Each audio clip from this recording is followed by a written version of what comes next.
It's not that we need to be around women all the time, but there are times, where, particularly when we're going through challenges at work or opportunities at work, that we need to find our people who've just gone through that experience. The more that we can have women out there talking, not about being a woman, but talking about what they're expert at, the more the next generation can say, oh, it's possible. What a cool role.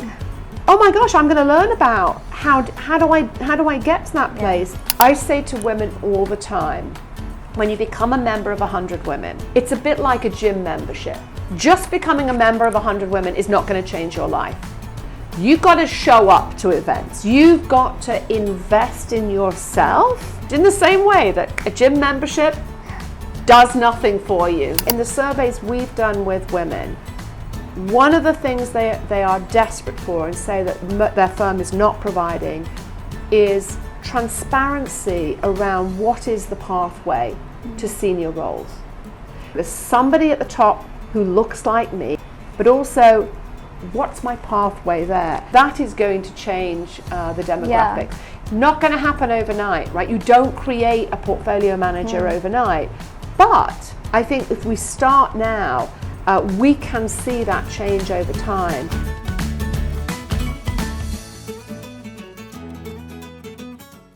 Thanks a lot, Amanda, for being in the house with us. Can't wait to hear about your stories and experiences.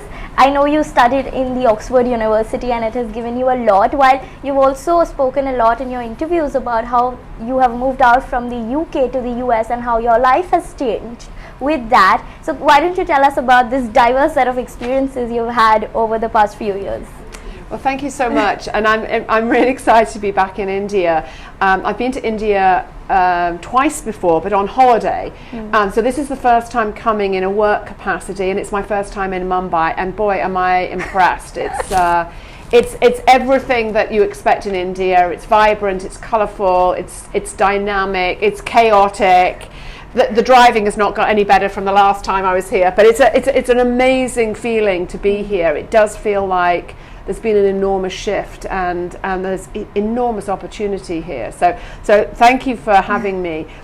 So my life started in the UK in Birmingham, and I grew up. Many people look at me now and assume that I came from privilege. And of course, privilege is relative. I was privileged in many ways, but I was not privileged financially. And I was actually the first in my family to go to university. And I went to Oxford because of a woman who I actually never met, but who was visible to me, and that was Margaret Thatcher. And it was less for me about the fact that she was, as I was a young teenage girl, she was our first female Prime Minister, although that's an important thing. But it was that she also was the first in her family to go to university. She went to the local school, as I did, and she went to Oxford. So as a young teenage girl, I said to myself, well, if she can do it, I can do it. And so I tell that story because I think that being able to see someone like you somewhere in the world that has achieved gives the next generation of young women real opportunity to believe that they can follow that pathway as well. And I do a lot of work around role modeling, visibility, talking about why visibility is so important. But anyway, I left Oxford and I joined an environmental services firm in London. And in fact, my first day on the job was at on a landfill site in a place called Mucking in Essex. And as you can imagine, there weren't many women at that firm. I was, apart from secretaries in the office, I was the only woman in the office. Certainly the only woman on the landfill site. But it was the beginning of a career in which I've actually worked in 7 different industries, all of them male-dominated. And until I came to my current role, all my bosses were men. And so I think I have some appreciation of perhaps some of the challenges, although I didn't feel them myself. But before I come to the piece about the different career, the winding path that I've had, I had an opportunity when I was 23 to go to America. And so the firm that I was working for in London had a subsidiary in the US, and actually I asked if I could go. And it was one of the best things that I could have done, because it took me out of a familiar environment. So there was a bit of a calculated risk. Am I going to even like where I go? What happens if things happen, etc.? But the reality is that I left the UK as the girl in the office. When I'd come back, I was now someone who had international experience. The gender piece almost fell away. And so it's something that I say to young women in the industry about a lot, is get out of the country in which you were born. Find an opportunity, either with the firm that you're at, to do something globally. Ask, say, can I go, even if it's for 6 months, to another location? It will change not only that woman's life, it will change the perception of those around her. So I then ended up doing a whole bunch of other things. I worked for a Caterpillar dealership, I worked for an advertising agency, I worked at Unisys on the computer hardware side. And then in 1999 I found myself in New York working for a .com company. For 6 months, and it was, you're too young to remember, but it was a crazy period of time where I was just born in that year. But it was a very interesting learning experience. I learned a lot about how not to do business during that period of time. But at the same time, it was a very entrepreneurial period of time. So when that whole period blew up at the end of 1999, one of my best friends from Oxford was running a hedge fund in New York and asked me to come and hang out and do some work, and I said, well, I don't know anything about finance. But he said, come and join, join the firm. And so I did, and 2 weeks later, I was a principal at a hedge fund. 2 weeks later? 2 weeks later, yes. You could run a hedge fund with a few people back in 1999. Probably couldn't do it today. Yeah. But he basically wanted to manage the portfolio, and he said, you can do everything else. So steep learning curve, but that's how I ended up coming into the finance industry. So not a traditional path. Yeah. Although I actually think most people, we talk about a career ladder. Actually, most people, it's a winding path, right? It's different experiences. And I think when we talk about diversity, for me, the power of diversity is diverse thinking, is diverse experiences, is diverse background. And I think you achieve that actually by having that winding path. So I don't know whether I answered your question or not. But I had two follow-ups on that. When was that realizing point where you realized that, okay, I think that gender diversity is something which is a prominent issue in the world, and how can I work towards it? When did that passion for building up something in this area come up? So it really never struck me until I got to the hedge fund. It never struck me that I was a woman and different from my male colleagues. It never bothered me. I don't know whether it's pure luck that I worked for some amazing male bosses who were always, sponsoring me. We didn't use that term in those days, but essentially that's what they were doing. Yeah. They were my sponsor. I never felt disadvantaged. If anything, I felt there was an advantage to being a woman and having that different point of view. And I'm fairly thick-skinned, so it didn't bother me if comments were made. I'd give them back. I'd give the comment back. I set my boundaries, etc. But when I got to the hedge fund, it was an industry that was brand new to me.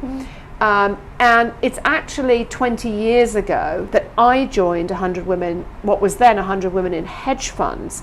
And I joined the organization because for the first time, it really struck me that while I loved hanging out with all of these men in hedge funds, that wherever I went in hedge fund land, I was very often the only woman there.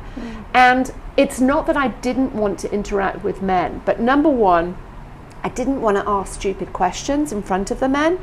And so being part of 100 Women, where we put on industry education events, so I could attend, I could learn about this industry that was new to me.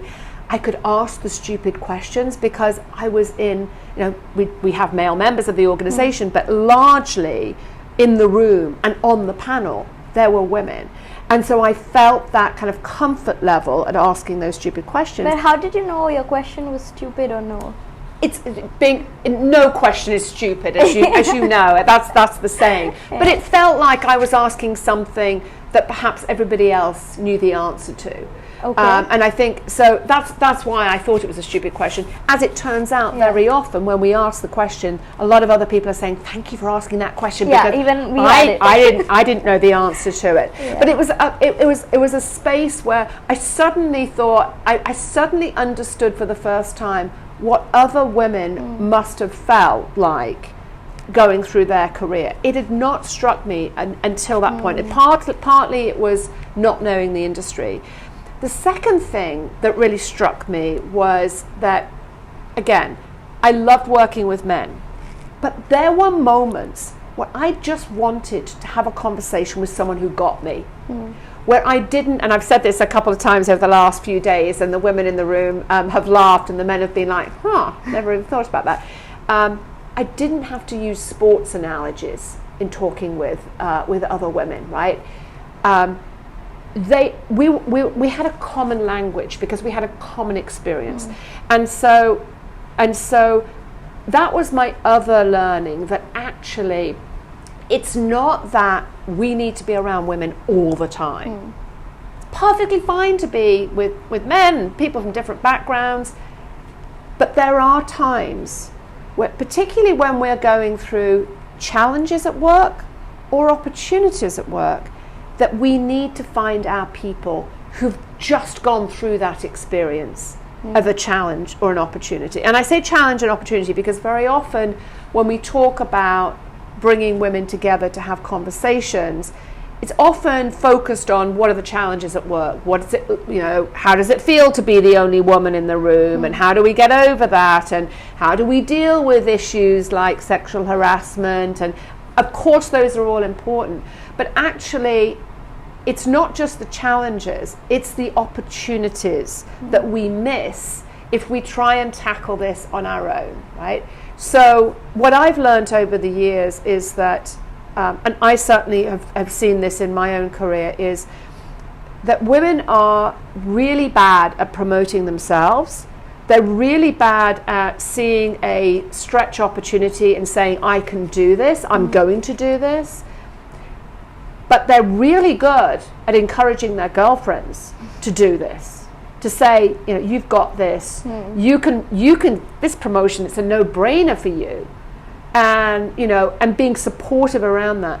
And so this notion of finding your people is, I think, a really critical piece to overcoming some of the challenges. Now, it's not to say that the workplace itself has to change culturally, it does.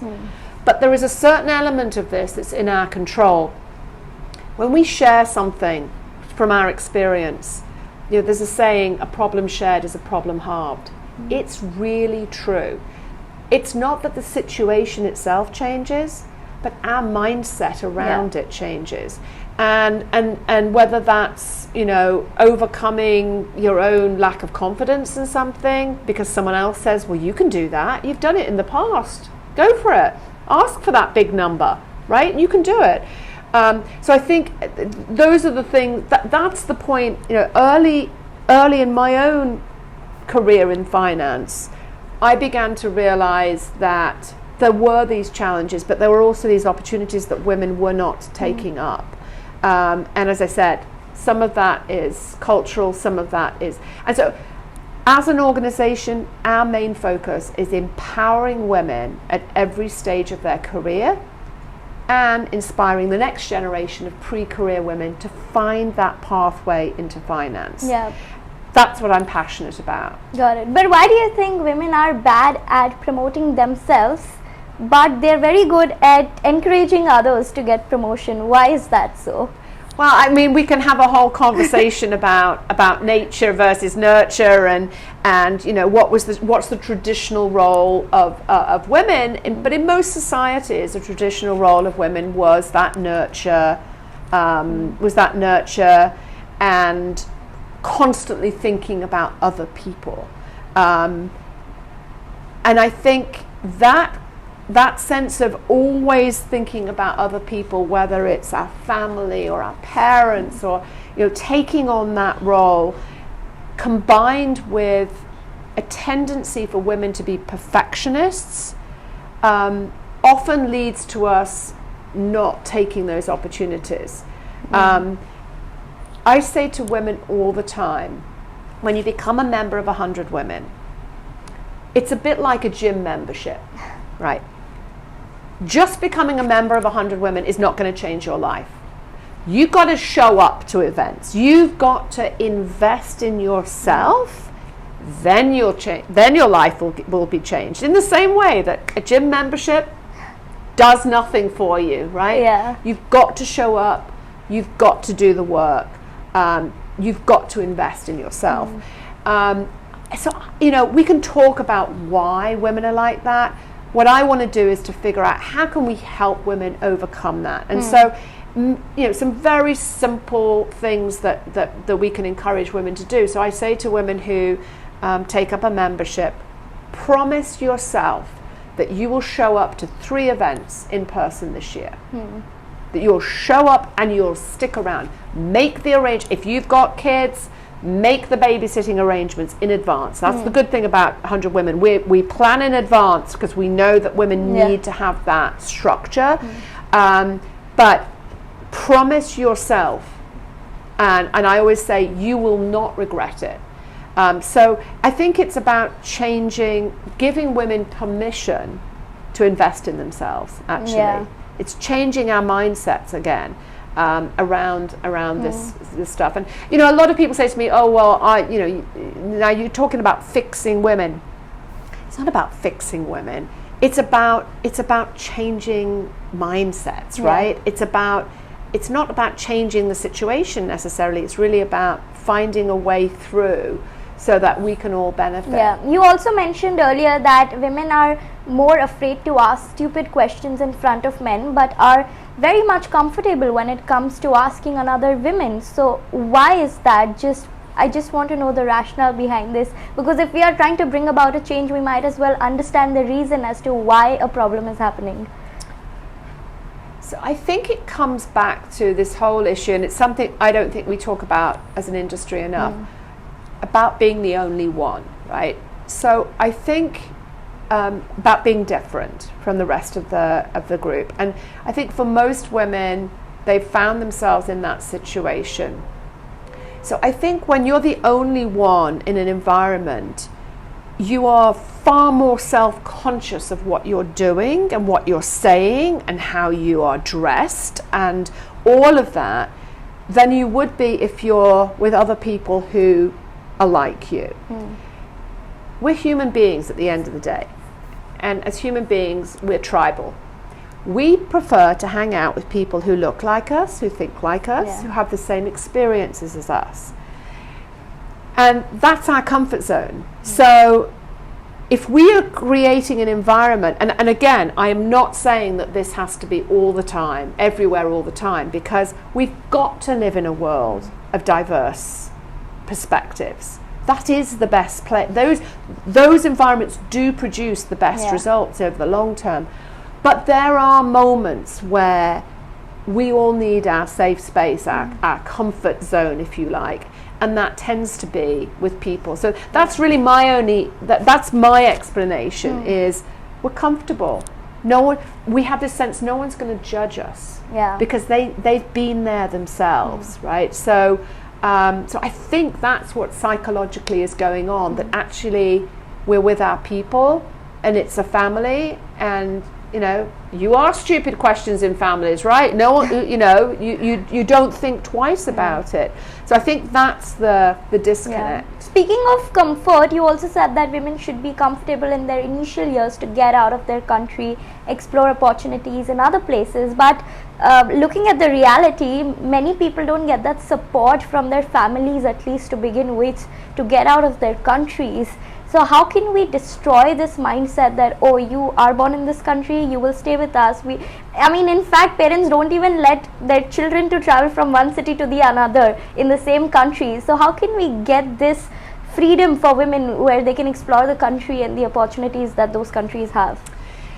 So this is a bit more problematic, right? Because it's systemic and it's very much related to the culture of a particular environment.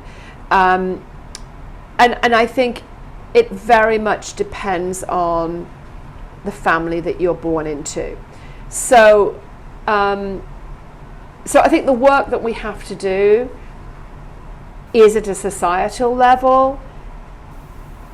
But once again, I think those women that are the pioneers, the women that have done it within the culture, we need them to be visible so that they can be seen as someone who is like us and they've managed to do it. So kind of shining a spotlight on those who've come from the same social structure and yet are doing things that are not the norm. I think we've got to tell those stories, right? What I tell you is that my parents did not leave the UK until they were in their 40s. They didn't have an opportunity. And yet, when I was age 14, my parents let me go to France to Paris on my own. To stay with an exchange program student and her family. I took the train from Birmingham to London, crossed London, and took the ferry and then a train to Paris. At 14, I did that on my own. And I say that because the reason I felt able to do what I did was not because my parents had done it, but because my parents let me go. And that's really a message too. So if I look at who are the women who are the CEOs in our industry, first of all, the vast majority will have had international experience. Second of all, when I talk to them about their early years, the vast majority speak about particularly fathers who believed they could do as a girl anything that a boy could do. Now, I don't want to suggest that you can't, but I think telling the stories of women who've come from a particular environment, that's why it's so powerful. Because now it's not, oh, well, we can't do this or we can't do that. It's about, well, maybe we could do this because so-and-so did this. So I think there's a lot of power in storytelling around people who have been the pioneers. It's tough to be a pioneer. It's tough to be the first. But let's take advantage of the fact that somebody's done it and start telling. It's not going to change overnight, right? But I do think it helps to have examples of people who've come from your community who've gone and done these kinds of things. And then it's about, having the conversations about why not. Why can't girls do this, that, and the other? Why can't we do everything that a boy does, right? I mean, so that's again, a lot of the work we're doing in terms of pre-career women is really demystifying the industry, talking about the roles, but primarily humanizing the whole situation by having women who are in these different roles in the industry talk to the next generation and say, look, this is where I came from. I was the first in my family to go to university. If you're in that situation, you can do it. Having role models, of course, definitely helps because they foster a feeling that, okay, I might be the first in this, but I'll make sure that I'm not the last. Absolutely. Absolutely. And I think emphasizing that responsibility, and it's a big responsibility because not only of women being the pioneer and being the first, which is tough in and of itself, now you're telling me I have to give back to the next generation. Well, yes, we need that. And that comes into the whole issue of wanting to change the underrepresentation of women in certain roles in the industry. If we look globally, the one role that's particularly underrepresented for women is in the senior investment role. Yeah. So becoming a portfolio manager as a woman is a rarity. I mean, and we can talk about why that's the case. But my thinking about it is, we'll never change the demographics if we don't change the perception and the perspective of people who are looking at who is an expert in this area. So one of the things that we're doing is to create visibility for women who are portfolio managers across private equity, real estate, VC, hedge funds, mutual funds, long only. So we have a visibility campaign. So on our website we have the faces of over 500 female portfolio managers. Real people, very diverse, ethnically, age-wise, from a cultural background. It's really quite exciting to see that these women represent all sorts of different backgrounds. Behind those faces, we've said to those women, will you speak to 100 women in finance? Will you speak at external conferences? Will you speak to the media? Because if we're going to change the demographic, we have to change the perception of what an expert looks like. And when you get on a stage, what I've learned, particularly over the last few years with COVID and having to do things virtually, is when you sit on a stage, whether it's a real stage or it's a virtual stage as we have today, people think you're smarter than you actually are, right? They begin to see you as an expert. So the more that we can have women out there talking, not about being a woman, but talking about what they're expert at, the more the next generation can say, oh, it's possible. Yeah. What a cool role. Oh my gosh, I'm going to learn about how do I get to that place. And certainly in the surveys we've done with women, one of the things they are desperate for and say that their firm is not providing is transparency around what is the pathway to senior roles.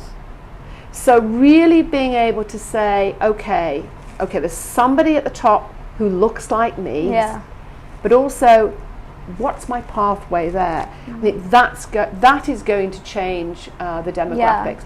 Not going to happen overnight, right? You don't create a portfolio manager overnight, but I think if we start now, we can see that change over time.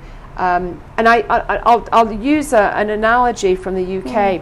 One of the things that we've done in the UK and elsewhere in the world is to put on what we call a first impressions dinner, which is to invite senior men in the industry to bring their teenage daughters to an event where we also invite a local school, teenage girls, and these teenage girls sit around tables and they listen to a panel of women who are in different roles in the industry. And we always include a portfolio manager. When they walk into the room, most of those girls are either neutral or negative on the finance industry because they really don't know about it. So many of them walk out saying, I'm going to be a portfolio manager when I grow up.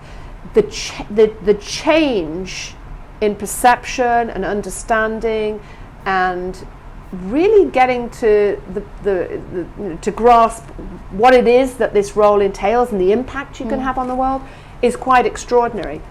But in the UK, when we did one of these events a number of years ago, Her Royal Highness the Countess of Wessex is our global ambassador for our pre-career initiatives, and she was at this event, so I was following her around the tables, and I was asking each of the women at the young women at the tables, when you came into this room, what's the career you envisaged for yourself?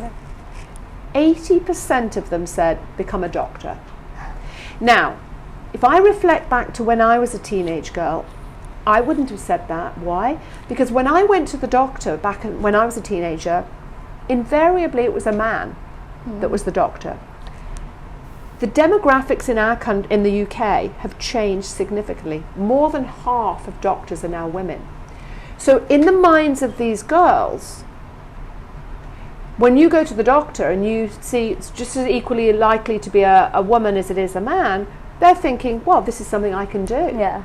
The other thing is they think they know what doctors do. And they also see that doctors make a difference for people. And so really, in terms of changing the demographics, right, we've got to create more visibility for women who are in those roles so that we can change those perceptions. And we've also got to demystify what do we do and the impact we can have on the world. Yeah, you said that these women prefer choosing a role of a doctor because they also see the impact that they create on somebody's life. So do you think females get orientated more towards those kind of roles where there is more impact than money or the zeros on their checks? So coming back to what we were saying, historically women have been the caregivers, right? We've historically, well, even today, it's not just about making money, to your point, it is about making a difference in the world. It's one of the reasons that we attract so many volunteers to 100 Women. I mean, these are busy professional women, but what we give them is an opportunity within the context of their professional lives to give back, to make a difference, right? And so there is definitely, I see it all the time, and it's interesting if I look at women who are starting up their own funds, the vast majority of those women are picking ESG focused themes. Right. Why? Because within that theme there's this sense of not just making money, making money is important, right? Because actually in making money you can have an impact philanthropically on the world, but in the context of making that money you're also making a difference. I think it's something that our industry has done a terrible job at. 80% of the assets managed globally are for pension funds, endowments, foundations, the beneficiaries of which are not rich people, they're ordinary people. They're changing the lives of ordinary people. And yet, what do we hear in the media? What do we talk about? We talk about, rich people becoming richer, and so a lot of what we're trying to do with the next generation is to really talk about the fact that if you care about the environment, and I say this to my niece in the UK, who's 17, and she cares about the environment. She goes on environmental marches. She wears secondhand clothes, right? She is very conscious of what she's doing. And one of the things I said to her, if you want change in the world, yes, you can do all of those things as an individual. But you know where the real power is having money to invest, to persuade, not only to persuade, but where the money goes, it really does create change. Companies who are not doing the right thing environmentally, you don't invest in them, right? So you can actually make a huge amount of difference. So the power of being a capital allocator is massive, and yet most young women, frankly most young men, have not a clue about that aspect of what we do as an industry. So yes, I think it matters.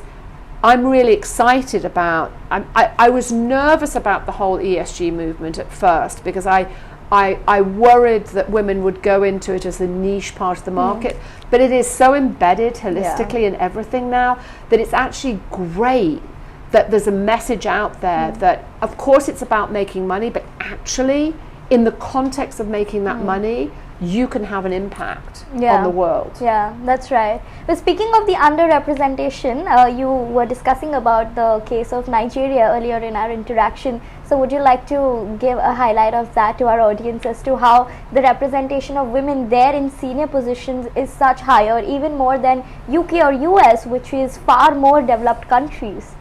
So I think there's a myth that somehow the challenges of underrepresentation are greater in the developing world amongst certain societies than in the developed world, particularly mainland Europe. What I'll say from all of my interactions, and we obviously have locations across 5 continents now, is what's surprising is that countries like Germany and Switzerland are some of the toughest places for professional women. And that is because, from a societal perspective, there is a huge stigma around highly educated women who have families working. There is a perception that you don't need to work because presumably your spouse, your partner is making enough money to survive, to more than survive. And there is a very strong kind of community-based sense that women who are mothers should be at home. And it's perpetuated by a lack of childcare that's provided by the state. It's perpetuated by an educational system that encourages kids to go home for lunch every day. I mean, in very subtle ways there is this perpetuation. So what we see in Germany and Switzerland, for example, is very few women getting to the top because there is this strong sense. So going back to this sense of being different, those women are not only the only ones, the only woman at work, they're the only working women in their community. And there are all sorts of psychological factors, of my members will say all the time, oh my gosh, there are times where I feel like a terrible mother, and at other times I'm a terrible employee because I'm trying to balance the two. And again, it goes back to finding your people who are like you, who are dealing with all of that. So there's a perception that somehow Europe is really far ahead. Not so. On the other hand, there's a perception that places like Nigeria must be behind. I mean, socially, culturally, must be behind men dominating things, and certainly men do dominate the political system in Nigeria. But what's fascinating, I was in Nigeria in February this year, was that the numbers of women, the percentage of women CEOs in the financial institution, the percentage of women who chair the board of a financial institution is far, far greater than the UK or the US, and far, far, far greater than places like Germany and Switzerland. So it is fascinating. Now, in the case of Nigeria, what I learned was part of it is there is this cultural sense that yes, women are expected to take care of the children, but they're not prohibited from taking those international opportunities as long as they take the children with them. But there's no issue with leaving the husband back in Nigeria while you take those opportunities. And a number of the CEOs that I spoke to have taken those international opportunities. So there's a cultural comfort level to some degree with women being in those leadership roles. The second thing is that about 10 years ago, there was a very deliberate messaging coming out of the central bank in Nigeria, which was run by a man, about the real power of diversity, and really encouraging the industry and encouraging men in the industry to seek diversity change. And it's interesting because men have a big role to play in how quickly we change the demographics. In the UK, the 30% Club, which was founded by Helena Morrissey, which was around getting more women on boards, and they've achieved their goal in the UK. She took the stance that she would find men who really cared about diversity, and they would be the champion, not the women. Men would be the champion for this organization. And I remember her telling me that it was so interesting because what ended up happening was, once you had these men on board who truly believed in diversity of thinking, they then would encourage other men, and they'd be competing with each other on how many women do you have on your board. So you have this very interesting process of the demographics changing because men were leading the charge. And they weren't just putting women on for the sake of it. They were seeing the benefit of having those diverse voices in the boardroom. So I think sometimes our perception of where change is going to come from isn't always what we expect. Yeah, there's also a saying that every senior woman says that women leaders don't usually get along with women mentors because there's a sense of competition since the representation is anyway so less. So male mentors kind of gel well with women leaders or younger women who would want to climb up to the top. Is that right? Do you believe in it? So I think there was a generation of women in the early stages of Wall Street, you know, that in particular, that really had to fight to get to the top. I mean, there was a period of time where the stock exchange in New York had no women's bathrooms, right? And actually, there's a story of one of the pioneer women hiring a porta potty, Okay. you know, for women Yeah. in the stock exchange, right? She anyway. No, you can tell us about this. So no. It's just interesting. Yeah. There were no women's bathrooms, right? Yeah. They had to go outside of the building in order to go to the toilet. Which so she era was this? Which era? This would have been in the 70s, right? So Okay. a long time ago, but Yeah. still. Yeah. Those women had to fight to get to the top. And I think there was a perception amongst some of those women that if I had to fight, you have to fight too. So I don't think it's necessarily about saying, you know, oh, we want to protect our space because we're the only woman. I think it was that the only way they knew how to do it, to be a pioneer, was to fight.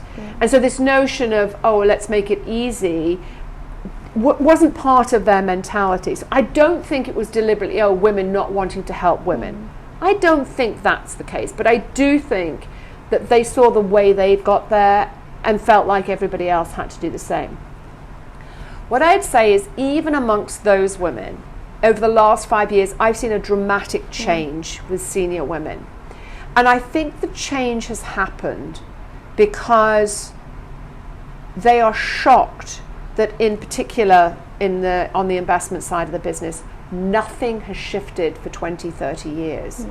So I think they kind of are assuming that things must be better than when they started, and are now saying, oh, wow, things aren't changing, so maybe I do have a responsibility to create change where I can. So I'm certainly seeing a lot more senior women being very deliberate about finding opportunities to uplift the rest of the women. So I don't think it was necessarily a deliberate, you know, oh, I don't want to help other women. I do think it was a mentality that, frankly, I mean, they were exhausted from the fight as well. I mean, let's give them some dues. They were pioneers, and it's tough for pioneers, right? I mean, you really get no, you know, you don't get a break at all. You've got to keep striving and keep fighting. But I've certainly seen a massive shift, and women kind of saying, what can I do? And I think there are a lot of things that senior women can do.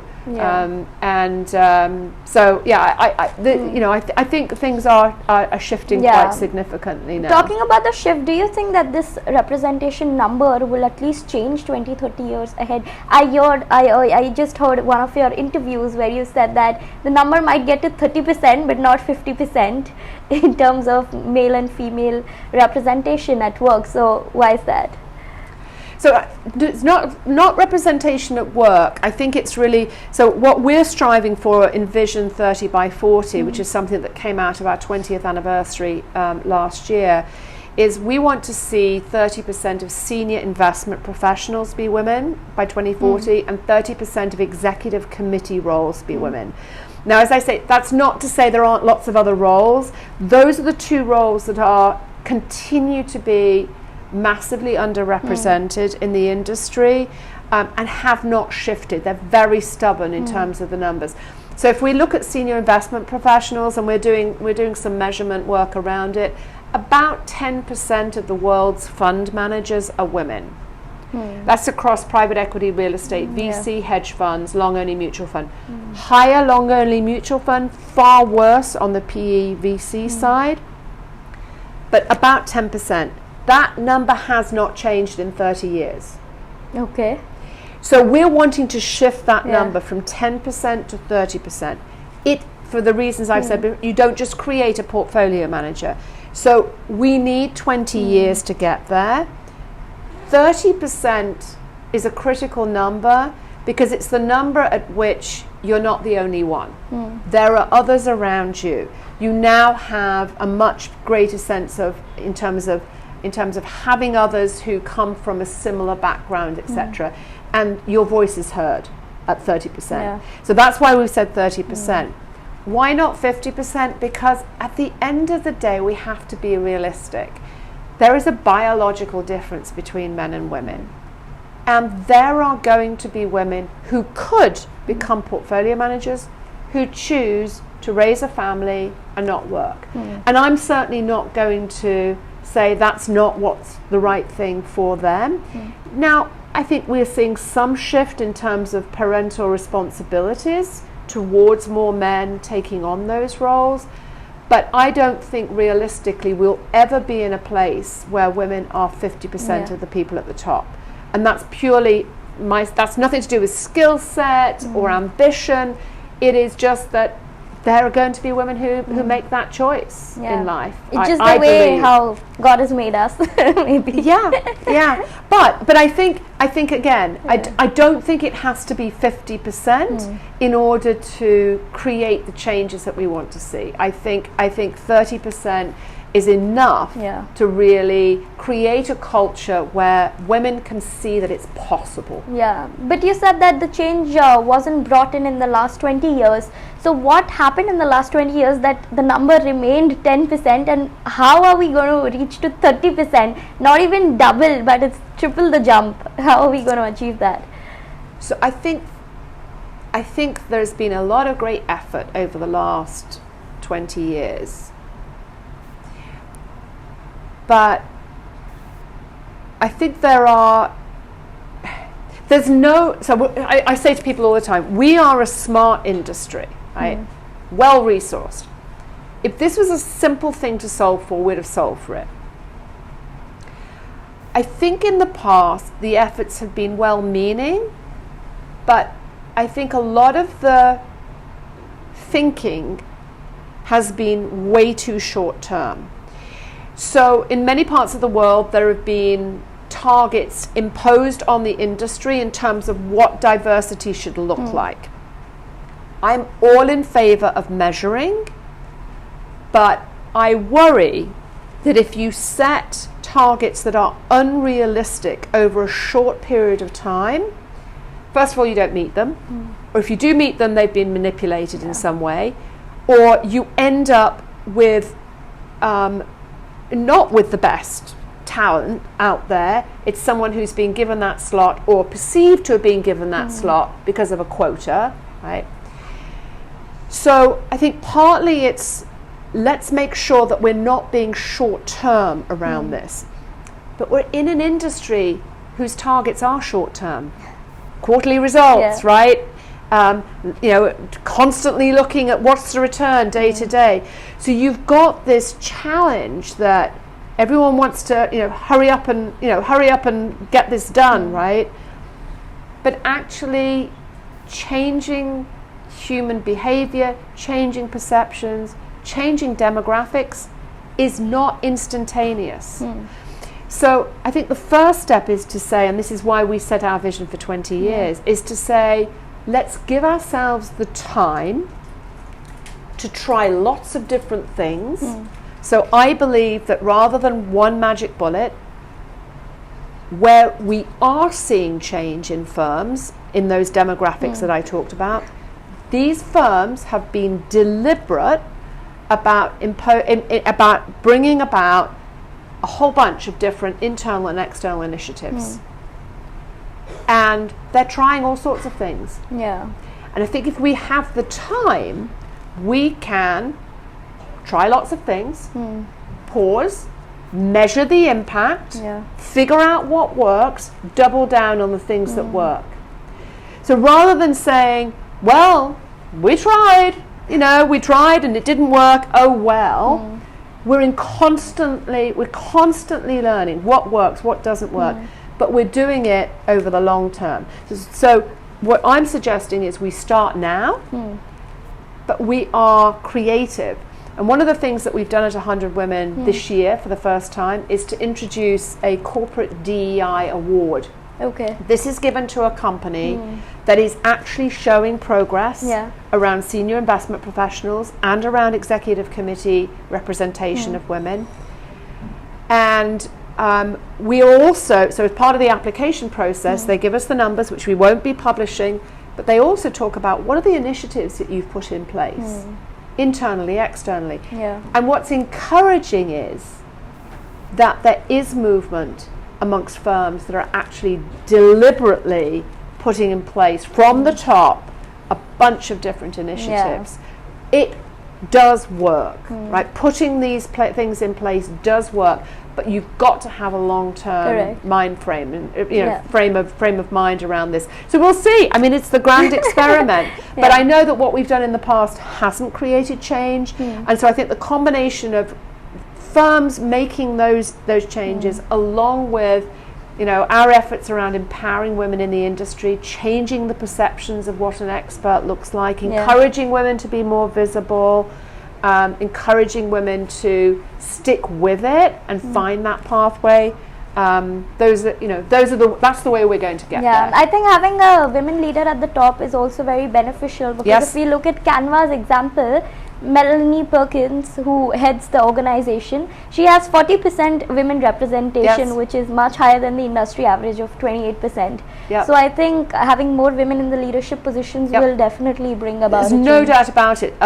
We did a set of we've done a series of studies with Deloitte over the last couple of years, and one of them looked at senior representation and the impact of having a CEO or very senior women, and they've called it a multiplier effect.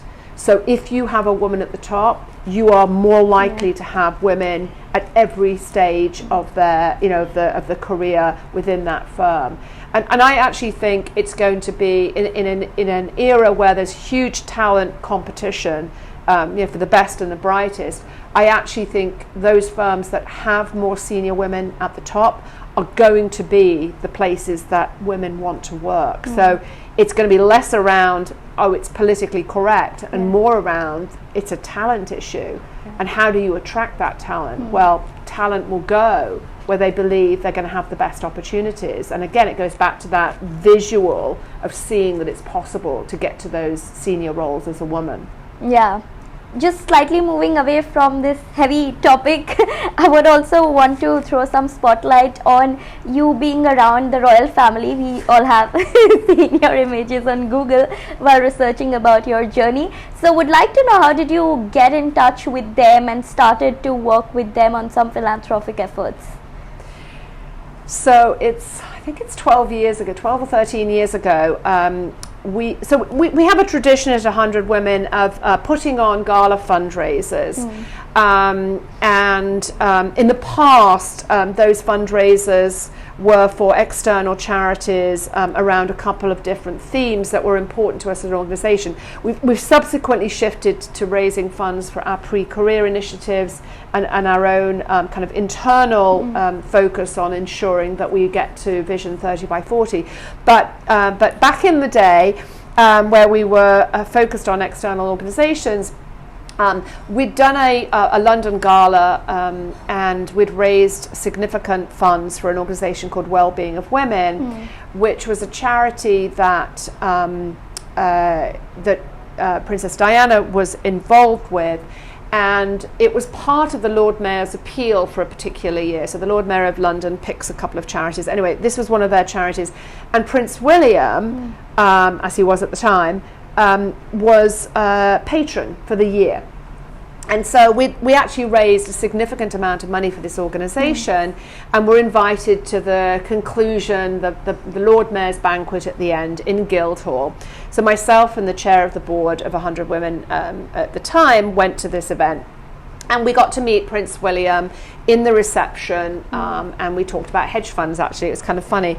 Anyway, it was lovely to see him. And then we sat down to the dinner, and then the fire alarm went off. And we literally found ourselves, the chair of the board and myself, outside in the courtyard, standing next to Prince William and his then private secretary. Yeah.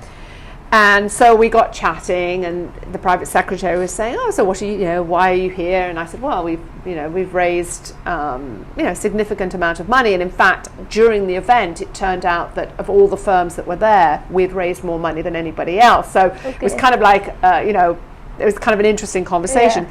So and it's funny because Prince William, who then became patron of our organisation, always joked that I had pulled the fire alarm myself so that I could find the opportunity. So he always said, just watch out for the fire alarm, because this woman pulls the alarm just to come and meet me. Anyway, so we had this conversation about the types of initiatives that Prince William was focused on, and they happened to coincide with our particular thematic interest. And so for 10 years, the now Prince and Princess of Wales and Prince Harry were all patrons of the organisation, and so came and supported our gala efforts.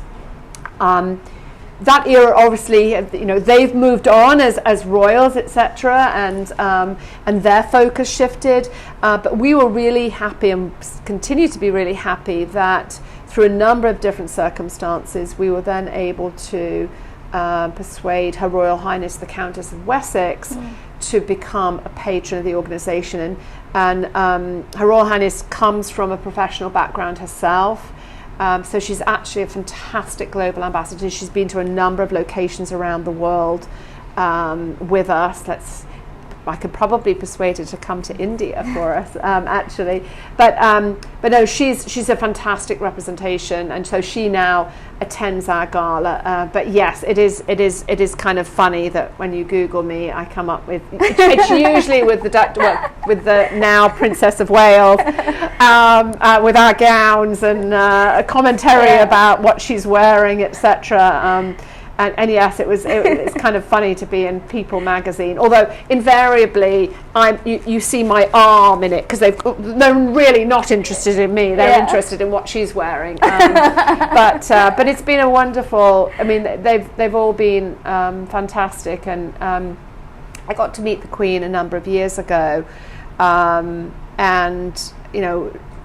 it was really interesting talking to her about the efforts of her grandchildren, and she was saying how much they inspired her by their work, etc. So it's tell us a little bit more about that conversation.